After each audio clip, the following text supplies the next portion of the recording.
Pravljični kotiček z Diano na Timi Kids TV. Dober večer, otroci. Čas je za pravljico. Danes vam preberem o dečku, ki je sanjal velike sanje. So ušeska napeta? Potem pa začnimo. Nekoč se je v središču Ljubljane rodil deček. Jože bo, sta sklenila njegova starša, kajti upala sta, da bo v življenju postal tako pomemben, kot je bilo pomembno njegovo ime. Jože je bil nadvse radoveden deček, vse ga je zanimalo, zato je imel pri sebi vselej svinčnik, da si je lahko zapisal, če ga je prešinila nenavadna ideja, ali pa narisal, če je njegovo oko ujelo kaj zanimivega.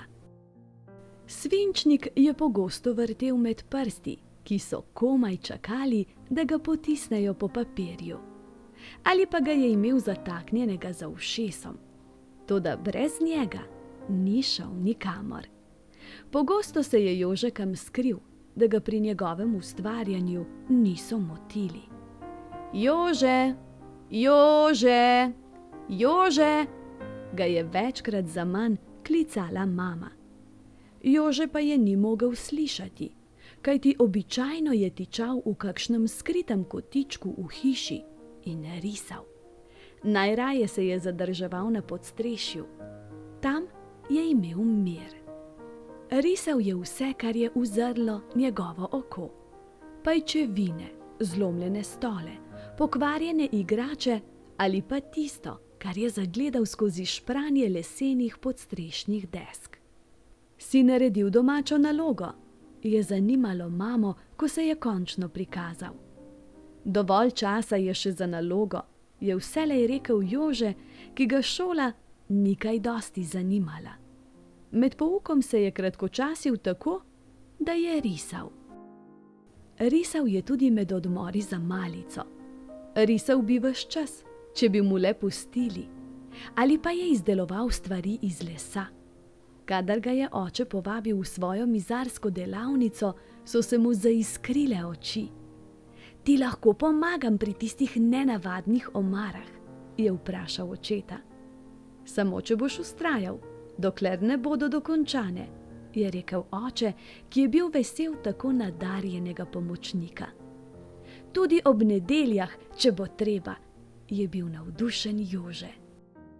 Kajti v očetovi delavnici je lahko ustvarjal po mili volji.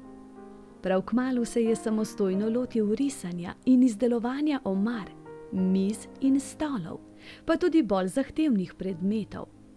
Nekega dne je zato šolskim klopem obrnil hrbet. V šoli že ne bom več zapravljal svojega časa, je rekel očetu. Namesto da bi se učil, je raje za svoje prijatelje izdeloval različne figurice iz lesa. Pa tudi za igro mu je zmanjkovalo časa. Se prideš igrat? So ga pogosto vabili prijatelji in sošolci. Pridem, je vselej obljubil Jože. Samo še nekaj dokončam. Toda ko je Jože dokončal začeto delo, so se njegovi prijatelji že zdavnaj prenehali igrati. Tako hitro je Jožetu mineval čas, kadar je ustvarjal. Njegov oče, ki je vedel, da se Jože težko uči iz učbenikov, v katerih je bilo zapisano, kar ga ni zanimalo, pa je vseeno vztrajal. Nazaj v šolo moraš, je rekel. Tam boš izvedel veliko več, kot se lahko naučiš v moji mizarski delavnici. In Jože je moral na očetovo prigovarjanje spet poprijeti za učbenike. A tokrat je bilo drugače. V šoli, v katero je hodil, je izvedel natanko tisto, kar ga je zanimalo in kar se je želel naučiti. Pravzaprav mu je učenje postalo zabavno. Neverjetno spreten si in nadarjen, so ga hvalili učitelji. In Jože se je še bolj trudil. Tudi oče je bil nanj strašansko ponosen. Nekega dne ti bom prepustil svojo mizarsko delavnico, mu je obljubil. Toda Jože je imel drugačne želje. Vse, kar bi rad počel, je povezano z risanjem, je rekel očetu. Želim postati arhitekt. Čeprav ne rad, ga je oče prepustil njegovim sanjam. In Jože jih je hitel uresničevati. Risal je vse bolj zahtevne stvari. Njegova želja, da bi lahko risal in načrtoval velike zgradbe, ga je popeljala v tujino. Kajti tam je bilo takšnih zgradb na pretek. S skicirko in svinčnikom, ki ju je imel vselej pri sebi, je sedel kamorkoli že in se predajal svojemu najljubšemu opravilu. Stavbam je vedno dodal kaj novega, kaj nenavadnega ali kaj uporabnega. S čimerkoli mu je pač v tistem trenutku postregla njegova bogata domišljija. Lahko bi postal eden izmed nas, so ga hvalili arhitekti, ki so načrtovali in risali pomembne zgradbe. Kajti občudovali so njegove skice in načrte za stavbe, za katere so bili prepričani, da bi lahko zaživele in postale nadvse veličastne. To si tudi sam zelo želim, jim je odgovoril Jože. Vendar pa se moram še veliko naučiti. In je še naprej stikal za znanjem. Pogosto je obiskoval knjižnice in veliko bral. Iz učbenikov za arhitekturo pa se je učil zahtevnega tehničnega risanja. In čeprav se mu je zdelo, da je učenje včasih prenaporno in pretežko, mu še na kraj pameti ni padlo, da bi odnehal. Tokrat že ne. Zato je vztrajno risal in se še naprej učil. In potem je nekega dne uresničil svoje velike sanje. Postal je arhitekt. Najpomembnejši v svoji domovini, Sloveniji. Po natančnih načrtih, ki jih je zrisal, so zgradili velike in pomembne zgradbe doma in v tujini.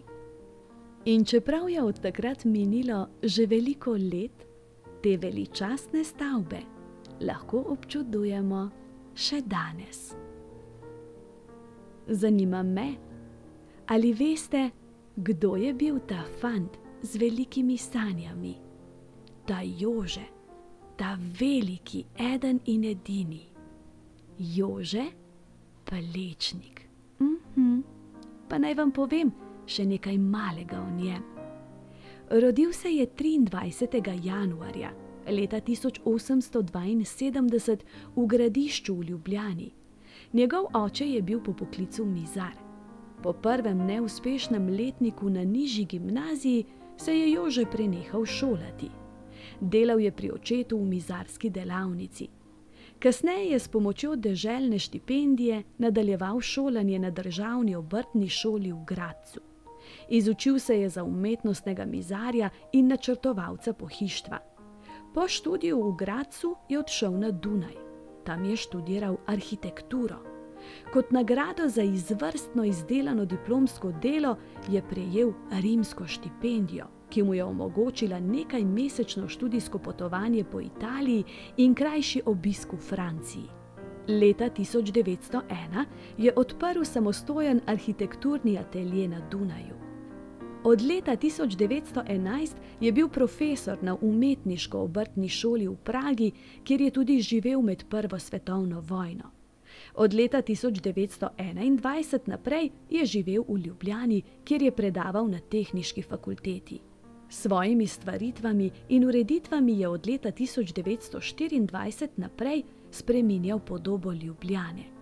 Nekatera njegova najbolj vidna arhitekturna dela so centralni stadion za Bežigradom, Trnovski most in ureditev bregov Gradaščice, stavba Vzajemne zavarovalnice, Ilirski steber, Tromostovje, Narodna in univerzitetna knjižnica, Ustavno sodišče Republike Slovenije, Čevljarski most, Zapornica na Ljubljanici, spomenik pesniku Simonu Gregorčiču, spominski park Navje, poslovilni kompleks na Žalah, Tržnica in Križanke. Tako pa smo še eno navdihujočo zgodbo prebrali čisto do konca. Velja si zapomniti, da če si nekaj zelo močno želimo in zato tudi trdo delamo, se nam slej ko prej uresniči. Zdaj pa hitro, hitro zaprite oči, z mehko dekico se pokrite, jutri pa se spet k meni vrnite. Objem, poljubček in lahko noč.